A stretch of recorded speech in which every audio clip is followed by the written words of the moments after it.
मोदी अंगरक्षक सलामी नगब राष्ट्र सल्यूट पंजाब तक।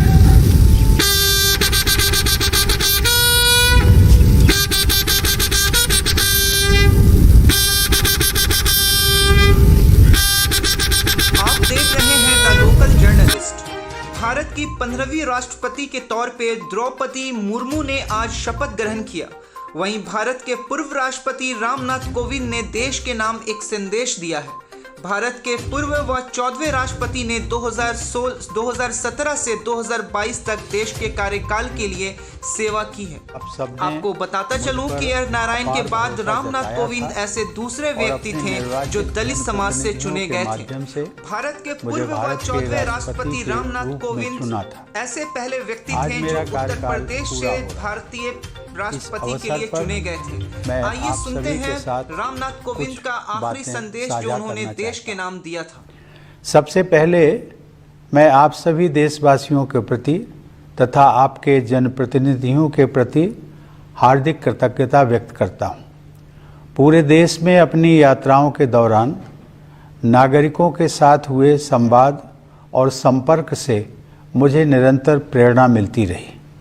छोटे छोटे गांवों में रहने वाले हमारे किसान और मजदूर भाई बहन, नई पीढ़ी के जीवन को संवारने वाले हमारे शिक्षक, हमारी विरासत को समृद्ध बनाने वाले कलाकार, हमारे देश के विभिन्न आयामों का अध्ययन करने वाले विद्वान, देश की समृद्धि बढ़ाने वाले उद्यमी, देशवासियों की सेवा करने वाले डॉक्टर व नर्स, राष्ट्र निर्माण में संलग्न वैज्ञानिक व इंजीनियर, देश की न्याय व्यवस्था को योगदान देने वाले न्यायाधीश व अधिवक्ता, प्रशासन तंत्र को सुचारू रूप से चलाने वाले सिविल सर्वेंट्स, हर वर्ग को विकास से जोड़ने में सक्रिय हमारे सामाजिक कार्यकर्ता, भारतीय समाज में आध्यात्मिक प्रवाह को बनाए रखने वाले सभी पंथों के आचार्य व गुरुजन, आप सभी ने मुझे अपने कर्तव्यों का निर्वहन करने में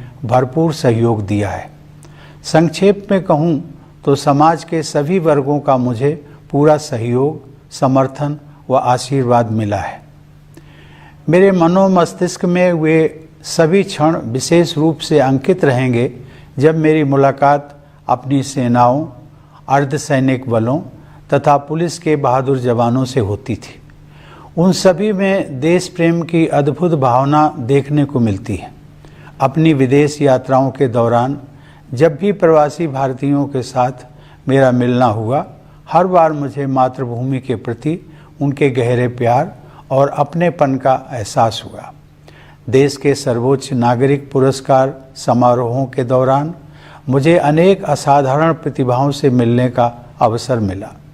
वे सभी पूरी लगन, अटूट समर्पण और दृढ़ निष्ठा के साथ एक बेहतर भारत के निर्माण में सक्रिय हैं। इस प्रकार अनेक देशवासियों से मिलने के बाद मेरा यह विश्वास और भी दृढ़ हुआ कि हमारे निष्ठावान नागरिक ही वास्तविक राष्ट्र निर्माता हैं और वे सभी भारत को बेहतर बनाने के लिए प्रयासरत हैं। ऐसे सभी निष्ठावान देशवासियों के हाथों में हमारे महान देश का भविष्य सुरक्षित है। प्यारे देशवासियों, अपने इन अनुभवों से गुजरते हुए अक्सर मुझे अपना बचपन भी याद आता रहा है कि किस तरह महत्वपूर्ण ऐतिहासिक घटनाएं हमारे व्यक्तिगत जीवन को प्रभावित करती रहीं। जब अपने छोटे से गांव में एक साधारण बालक के नज़रिए से मैं जीवन को समझने की कोशिश कर रहा था, तब देश को आज़ादी हासिल किए हुए कुछ ही साल हुए थे। देश के पुनर्निर्माण के लिए लोगों में एक नया जोश दिखाई देता था। उनकी आंखों में नए सपने थे। मेरे दिलो दिमाग में भी एक धुंधली सी कल्पना उभर रही थी कि एक दिन शायद मैं भी अपने देश के निर्माण में भागीदारी कर सकूंगा। कच्चे घर में गुजर बसर करने वाले एक परिवार के मेरे जैसे साधारण बालक के लिए हमारे गणतंत्र के सर्वोच्च संवैधानिक पद के बारे में कोई भी जानकारी होना कल्पना से परे था। लेकिन यह भारत के लोकतंत्र की ताकत है कि इसमें हर नागरिक के लिए ऐसे रास्ते खुले हैं जिन पर चलकर वह देश की नियति को संवारने में अपनी महत्वपूर्ण भूमिका निभा सकता है। कानपुर देहात जिले के परौख गांव के अति साधारण परिवार में पला बढ़ा वह रामनाथ कोविंद आज आप सभी देशवासियों को संबोधित कर रहा है। इसके लिए मैं अपने देश की जीवंत लोकतांत्रिक व्यवस्था की शक्ति को सत सत नमन करता हूँ। चूँकि मैंने अपने गांव का उल्लेख किया है तो मैं इस बात का भी उल्लेख करना चाहूँगा कि राष्ट्रपति के कार्यकाल के दौरान अपने पैतृक गांव का दौरा करना और अपने कानपुर के विद्यालय में वयोवृद्ध शिक्षकों के पैर छूकर उनका आशीर्वाद लेना मेरे जीवन के सबसे यादगार पलों में हमेशा शामिल रहेंगे। इसी साल प्रधानमंत्री जी भी मेरे गांव परौख आए और उन्होंने मेरे गांव की धरती का मान बढ़ाया। अपनी जड़ों से जुड़े रहना भारतीय संस्कृति की विशेषता है। मैं युवा पीढ़ी से यह अनुरोध करूंगा कि अपने गांव या नगर और अपने विद्यालयों तथा शिक्षकों से जुड़े रहने की इस परंपरा को आगे बढ़ाते रहें। प्यारे देशवासियों, आजकल सभी देशवासी आज़ादी का अमृत महोत्सव मना रहे हैं। अगले महीने हम सब भारत की आज़ादी की 75वीं वर्षगांठ मनाएंगे। हम 25 वर्ष की अवधि के उस अमृत काल में प्रवेश करेंगे जो स्वतंत्रता के शताब्दी वर्ष अर्थात 2047 में पूरा होगा। ये विशेष ऐतिहासिक वर्ष हमारे गणतंत्र के प्रगति पथ पर मील के पत्थर की तरह है। हमारे लोकतंत्र की ये विकास यात्रा देश की स्वर्णिम संभावनाओं को कार्य रूप देकर विश्व समुदाय के समक्ष एक श्रेष्ठ भारत को प्रस्तुत करने की यात्रा है।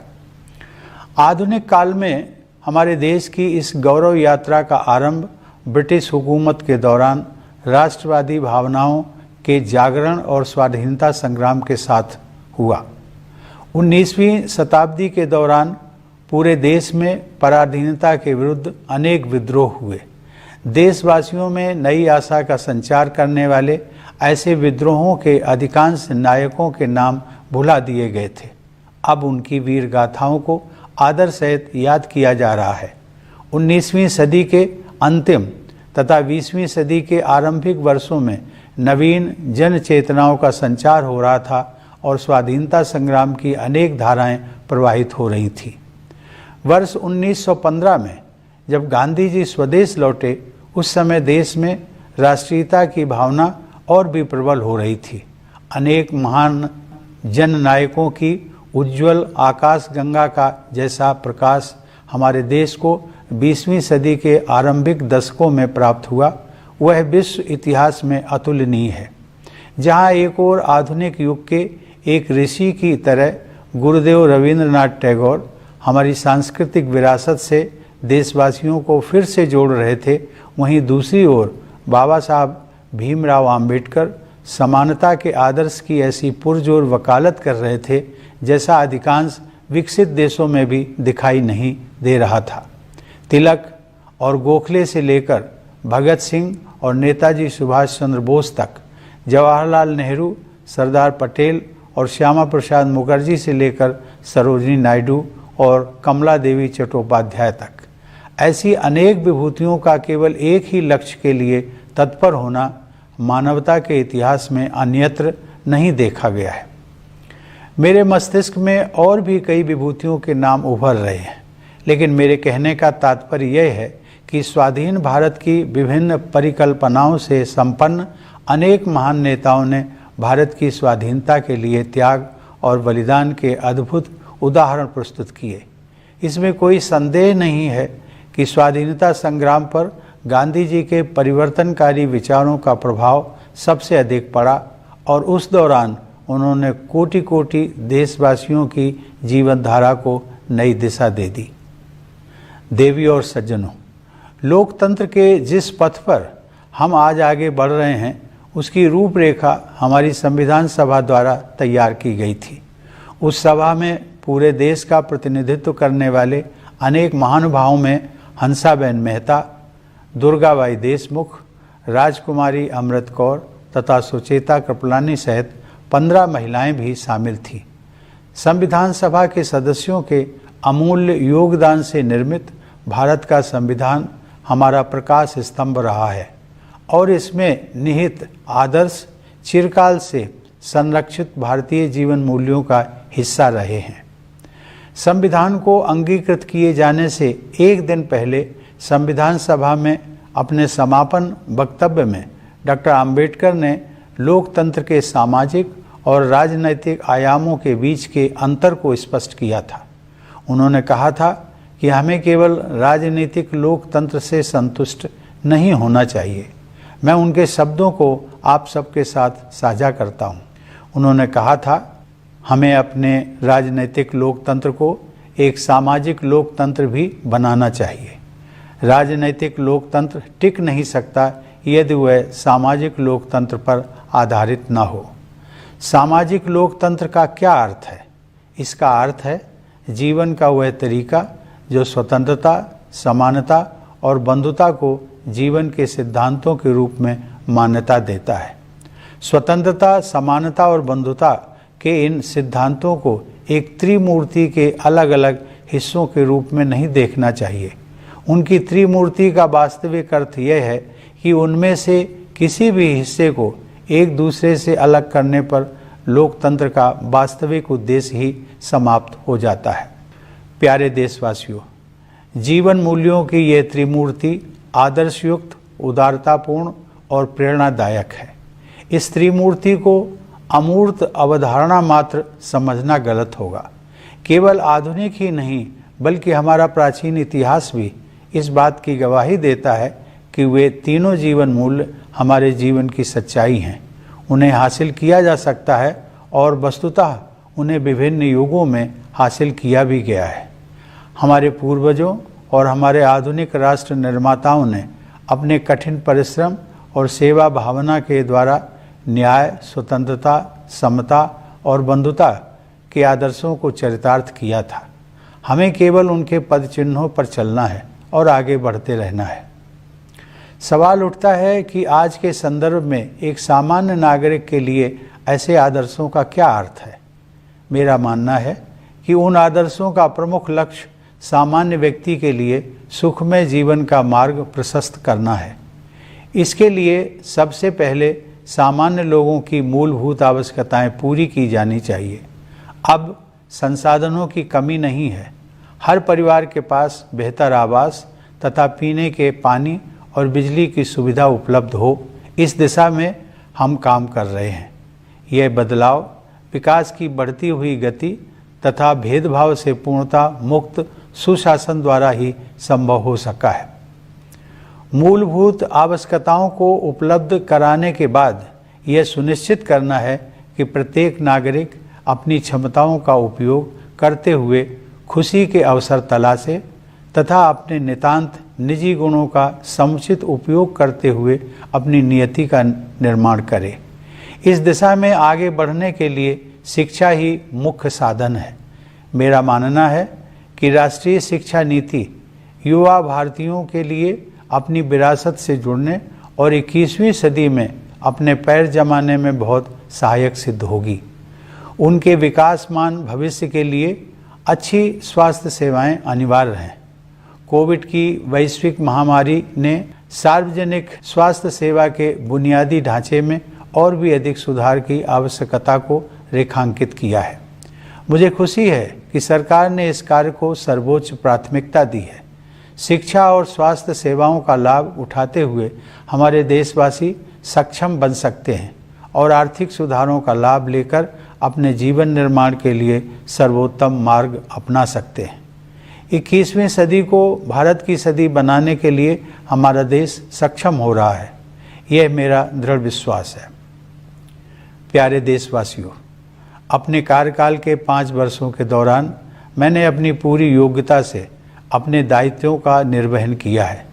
मैं doctor Rajendra Prasad, doctor S Radhakrishnan और डॉक्टर APJ अब्दुल कलाम जैसी महान विभूतियों का उत्तराधिकारी होने के नाते बहुत सचेत रहा हूँ। जब मैंने राष्ट्रपति भवन में प्रवेश किया था तब मेरे तत्कालीन पूर्ववर्ती श्री प्रणब मुखर्जी ने भी मेरे कर्तव्यों के बारे में मुझे बुद्धिमत्तापूर्ण सुझाव दिए। फिर भी जब कभी मुझे किसी तरह का संशय हुआ तब मैंने गांधी जी का और उनके द्वारा सुझाए गए मूल मंत्र का सहारा लिया। गांधी जी की सलाह के मुताबिक सबसे अच्छा मार्गदर्शक सिद्धांत यह था कि हम सबसे गरीब आदमी के चेहरे को याद करें और खुद से ये सवाल पूछें कि हम जो कदम उठाने जा रहे हैं क्या वह उस गरीब के लिए सहायक होगा।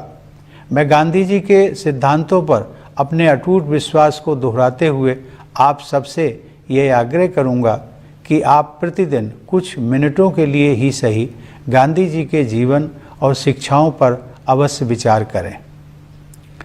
प्यारे देशवासियों, हम सब के लिए माता की तरह पूज्य प्रकृति गहरी पीड़ा से गुजर रही है। जलवायु परिवर्तन का संकट हमारी धरती के भविष्य के लिए गंभीर खतरा बना हुआ है। हमें अपने बच्चों की खातिर अपने पर्यावरण, अपनी ज़मीन, हवा और पानी का संरक्षण करना है।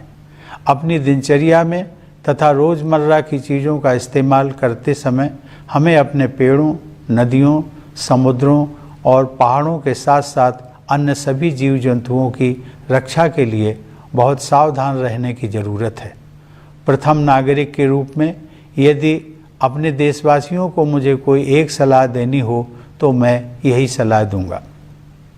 अपने वक्तव्य का समापन करते हुए मैं एक बार फिर सभी देशवासियों के प्रति हार्दिक कृतज्ञता व्यक्त करता हूँ। भारत माता को सादर नमन करते हुए मैं आप सभी के उज्जवल भविष्य की मंगल कामना करता हूँ। धन्यवाद। जय हिंद।